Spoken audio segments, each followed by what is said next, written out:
আমাদেরকে নানাভাবে নিষ্পেষণ করা হয়েছে, আমাদেরকে জনগণ থেকে বিচ্ছিন্ন করার সব ধরনের অপচেষ্টা চালানো হয়েছে। আমি আজ এই মুহূর্তে আমার এই মুক্তি উপলক্ষে আমি বলতে চাই, আমাদের উপর জুলুম করা হয়েছে, এটাকে আমরা সহ্য করে নিলাম। আমাদের ভাইদেরকে হত্যা করা হয়েছে, সেটাও সহ্য করে নিলাম। আমরা আমার সন্তানের লাশ কাঁধে তুলে নিয়েছি, সেটাকেও আমি হাসি মুখে বরণ করে নিলাম। আমাদেরকে অপমান এবং লাঞ্ছনার সব ধরনের ষড়যন্ত্রের সম্মুখীন হতে হয়েছে, সেটাও আমরা হাসি মুখে বরণ করে নিয়েছি।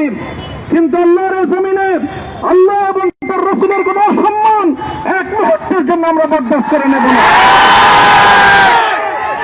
আমরা আমাদের সর্বোচ্চ ত্যাগ এবং কোরবানি স্বীকার করতে প্রস্তুত রয়েছি, জীবন দিতে প্রস্তুত রয়েছি। আল্লাহর জমিনে আল্লাহর দ্বীনের ঝান্ডা সমুন্নত করেই আমাদের যাত্রা থামবে ইনশাআল্লাহ। হয়তো শাহাদাত, নয়তো খেলাফত ইনশাআল্লাহ। আল্লাহর জমিনে খেলাফত প্রতিষ্ঠার যে আওয়াজ আজ পৃথিবীর দিকে থেকে উচ্চারিত হচ্ছে, সে আওয়াজ বাংলার জমিনে খেলাফতের এই আন্দোলনকে চূড়ান্ত গন্তব্যে পৌঁছাবে ইনশাআল্লাহ।